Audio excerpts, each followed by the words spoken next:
तो वो रोती थी वहां पे। और जब वो रोती थी तो भगवान को नींद कैसे आ सकती है।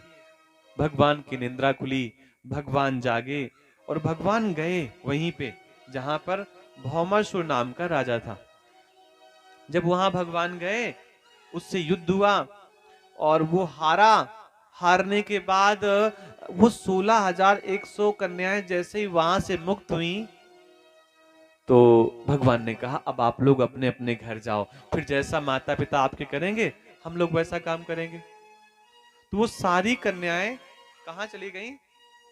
भगवान के यहाँ चली गई, अपने अपने घर चली गई। अपने भाइयों के पास कोई, अपनी माँ के पास कोई, कहीं चली गई। लेकिन वो जब कन्याएं अपने घर गईं, तो माता पिता ने दरवाजा बंद कर लिया। पता है क्यों? माता पिता ने कहा कि आप राजा की कैद में रह करके आई हैं, आप एक पुरुष के पास रह करके आई हैं। माता पिता ने आरोप लगाया। और अगर आपको अपने घर में हम रहने के लिए दे देंगे जगह, तो क्या होगा? गांव के लोग हंसेंगे कि देखो, इन्होंने अपनी बेटी को घर में रख लिया। और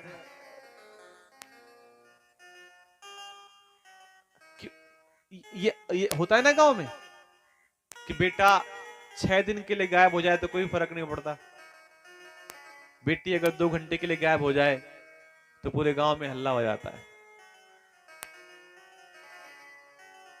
इसीलिए तो आजकल लोग बेटियों की सहायता भी नहीं करते जानबूझ करके।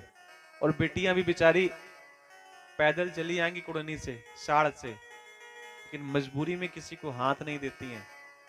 किसी को हाथ देंगी, कह देंगी भैया बाबूजी वहां तक बैठा लो, और मालूम पड़े वो बिटिया वहां से बैठ करके हाथ दे करके, हाथ पैर जोड़ जाड़ के यहाँ उतरे आके, और गांव के कोई भाई साहब वहां खेतवा में फरुआ चला रहे हो और देख लें कि अरे उनकी बिटिया उनके साथ आई है, तो बाद में फिर लड़की आत्महत्या करती है और कुछ नहीं होता है।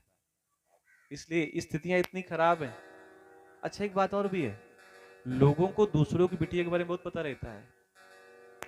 वो कहाँ गई, किस समय कहाँ गई, किसके साथ गई है, कितने उसके मित्र हैं, और उसको अपनी ही के बारे में नहीं पता रहता कि व्हाट्सएप और फेसबुक में पासवर्ड लगा हुआ है।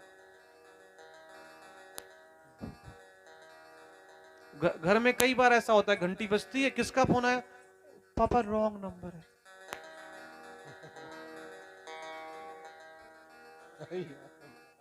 जैसे ही फोन उठाया, बिटिया की माँ ने, उधर से फोन आया, अब कौन बोल रहे हो? अब कैसे कहते तुम्हारा दामाद बोल रहे हैं।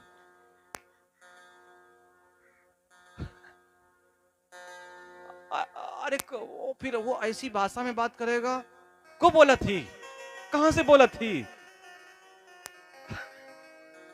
तुमको नहीं कह रहे, फतेहपुर के हैं, ऐसे बोलते थे, पता माता जी हैं। तो वो कहेगी, बूढ़ी माँ का पता नहीं कौन सी भाषा में, लगता है उड़ीसा का कोई था। बिटिया कहेगी अरे अम्मा नंबर सही मिला था, गलत आदमी ने उठा लिया था।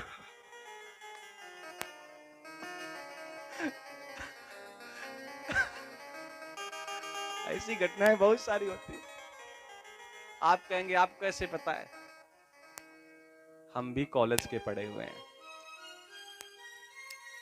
और वहां मतलब सब कुछ देखा है हमने कि कैसे क्या कौन कैसे जीवन व्यतीत करता है। रोती थी, रुदन करती थी गांव की। जब वो घर में गई तो सभी ने ये कह दिया कि आप पर पुरुष के पास रह करके आई हैं, हम आपको अपने घर पे जगह नहीं देंगे। और जब ऐसी बात कही तो रोने लगी। उन बेटियों के आंखों में आंसू आ गए इस बात से कम किसी ने हमें कुछ नहीं कहा, और ये हमारे घर के लोग ही हमारे ऊपर आरोप लगा रहे हैं। ध्यान दीजिएगा, घर के लोग ही आरोप लगा रहे हैं। ये भैया माता पिता का कर्तव्य है कि कभी कोई ऐसी स्थिति आ जाए कि कोई आरोप लगे, तो फिर बच्चे को समझाओ, संभालो। आरोप पता है एक और क्या लगता है? अगर बेटा आपका पढ़ लिख करके थोड़ा पढ़ लिख जाए और 10-15 दिन के लिए घर में रुक जाए तो लोग पता है क्या कहते हैं कि नौकरी लगी कि नहीं लगी माता जी, और नौकरी लग जाए तो 100 मंदिरों में जाकर खोपड़ी पटकते हैं, इसकी नौकरी का लग गई। तो ये बहुत सारी विडंबनाएं हैं। आप लोग जा रहे हैं क्या वापस? तो प्रसाद लेते जाइए।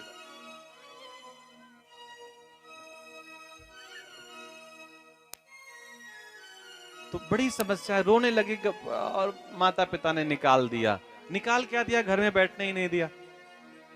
और जब ऐसी स्थिति हुई तो उनको लगा या तो मर जाएं या भगवान शरण में आ जाएं। रोती रोती वहीं पहुंच गई जहां भगवान ने उन्हें विदा किया था। वो सब 16,100 कन्याएं रोने लगी, रुदन करने लगी, भगवान को पुकारने लगी। भगवान प्रकट हो गए और भगवान प्रकट हुए, बोले क्यों रो रही हो? अभी तो आप मुक्त में थी, हमने आपको मुक्त, आप कैद में थी, हमने आपको मुक्त कर दिया, और मुक्त होने के बाद आप रो रही हैं, आखिर रोने का कारण क्या है? तो उनने कहा अब हम कहीं रहने के लायक नहीं है, या तो आप बताओ हम अपने प्राण त्याग दें और या फिर हमें अपने पास बैठा लो आप। भगवान ने कहा हमारे होते हुए आप प्राण त्यागें, ये ठीक बात नहीं है। अब एक ही तरीका है कि आप हमारे पास बैठो। और उन्होंने भगवान ने सभी को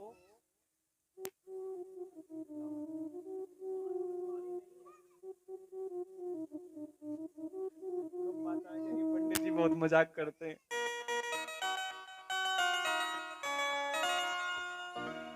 और भगवान ने सबके साथ, देखिए इतनी घुमा फिरा कथा इसलिए कहते हैं कि 10 कथाएं समझ में आए चाहे ना आए, एक समझ में आ जाए कम से कम।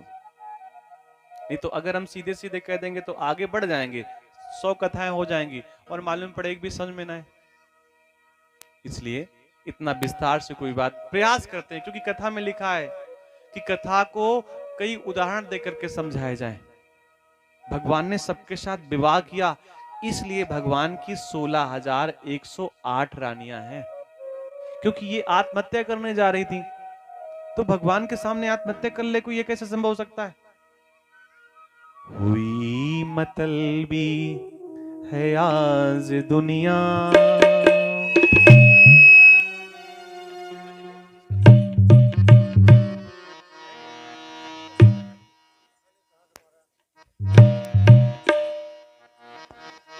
हुई मतलबी है आज दुनिया। इसी का देखो कुछ थोड़ा बहुत जो कम करना हो कर लो, एक बार थोड़ा सा देखिए। श्री राम। हुई मतलबी है आज दुनिया, किसी का कोई शगा नहीं है। हुई मतलबी है आज दुनिया, किसी का कोई शगा नहीं।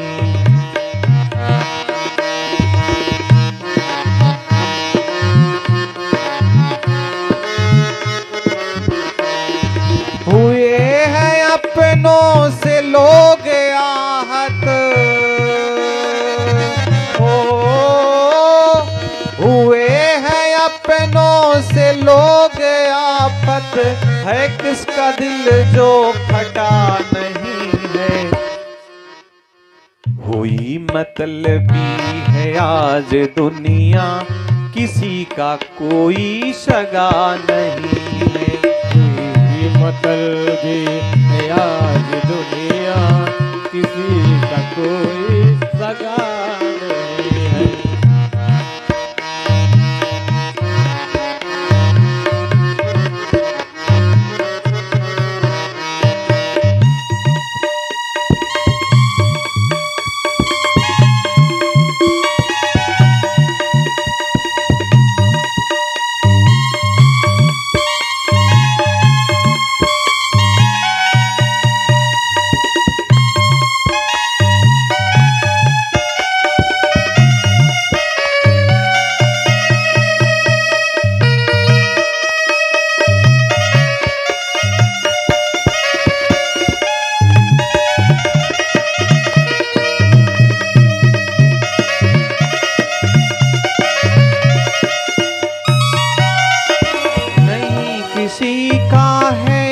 भरोसा नहीं, किसी का है अब भरोसा। कि कर दे कोई कहाँ पे धोखा, कि कर दे कोई कहाँ पे धोखा।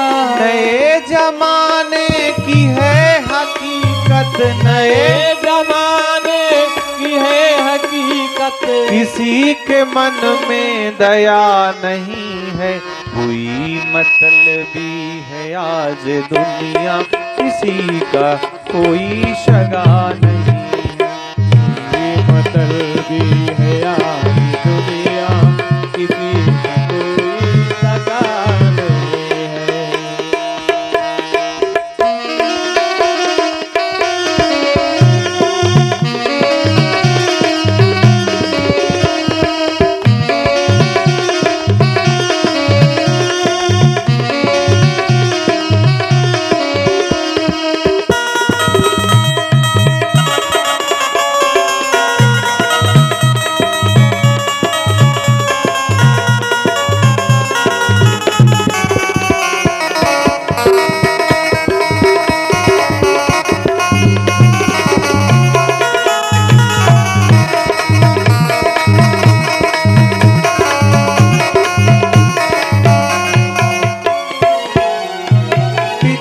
का दुश्मन बना है बेटा, पिता का दुश्मन बना है बेटा। पिता का दुश्मन बना है बेटा, पिता का दुश्मन बना है बेटा। कि भाई भाई का शीश काटे, कि भाई भाई का शीश काटे। करा दे पत्नी पति की हत्या, करा दे पत्नी पति की हत्या। ये काम कोई नया नहीं है, कोई मतलबी है आज दुनिया, किसी का कोई शगा नहीं है।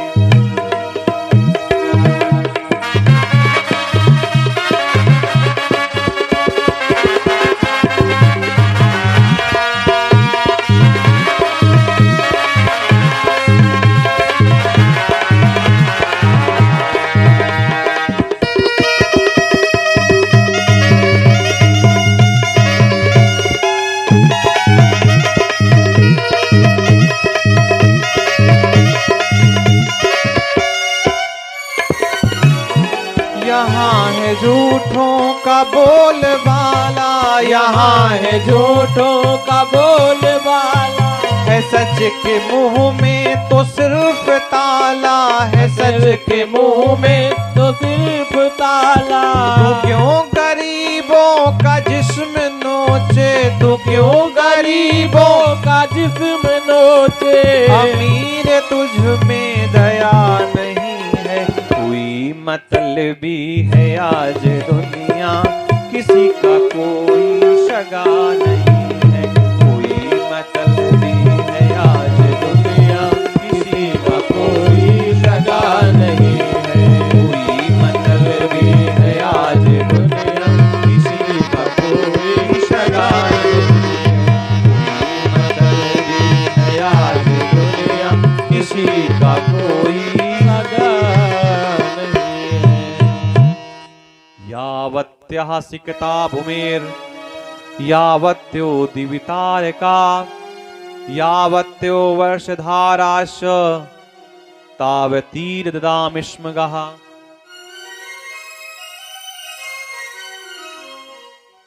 निंदक नियरे राखिए,